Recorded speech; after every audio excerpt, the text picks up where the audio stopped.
Très heureux de vous retrouver en ce début de semaine pour la revue des titres des journaux parvenus à la rédaction de Dabarou TV. Nous sommes le lundi 14 août 2023.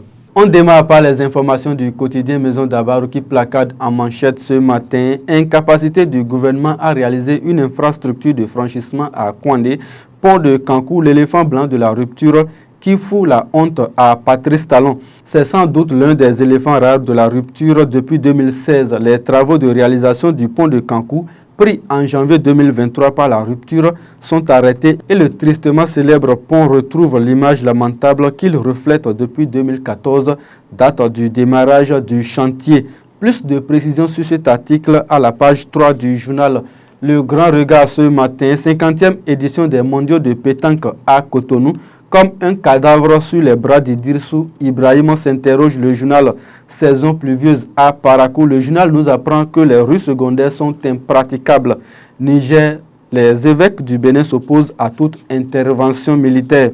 Nord Bénin Info ce matin, réorganisation progressive du creuset des auditeurs de Radio Sédou. Après Lalo, Alada tient désormais son bureau communal. Anselme Pona est aux commandes. Activité académique 2022-2023 à la Faculté des droits et des sciences politiques de l'Université de Parakou. Le bilan édifiant du doyen Mokhtar Adamou à lire à la page 2. Le Béninois libéré à présent, position républicaine et responsable du Bénin sur le Niger.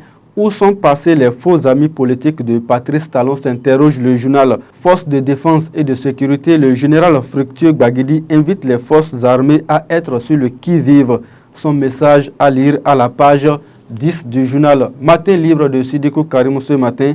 Afrique, ces coups de force qui hypothèquent le développement sont à lire à la page 2. Présidentielle de 2026, Mouel Bénin met en difficulté le bloc républicain et l'Union progressiste, le renouveau. Nord-Sud quotidien ce matin, rétablissement de l'ordre constitutionnel au Niger. Pourquoi le Bénin épouse la position de la CEDEAO? Championnat scolaire, le top donné hier à Abomey. Le matinal ce matin, polémique autour de la position de la CEDEAO sur la situation au Niger. Nécessité de dépassionner le débat. Le coup d'État, un frein à la démocratie. Les raisons de l'engagement du Bénin dans ce dossier est à lire à la page 2 et 10 du journal. Désengorgement des morgues dans le département du Zou. Un ultimatum de 30 jours donné aux familles. Dynamisme info à présent. Perspective des présidentielles de 2026. Nécessité d'une vigilance pour un choix judicieux. Dénouement de la crise au Niger, la CEB exhorte les autorités béninoises à privilégier le dialogue. Et on revient aux informations du quotidien Maison Dabarou. Covid 2019 au Bénin, 163 décès à la date du 11 août 2023.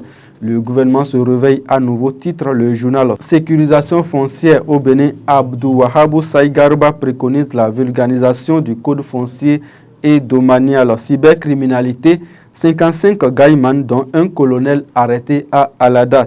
Gani 2023 à Kouandé, la célébration prévue les 7 et 8 octobre prochains. Ce sera tout pour cette revue des titres. Merci de nous avoir suivis. Merci à Riké Boukari pour la réalisation. Retrouvez-moi mercredi prochain pour un autre numéro. D'ici là, portez-vous bien et bonne fête de l'Assomption à toute la communauté chrétienne.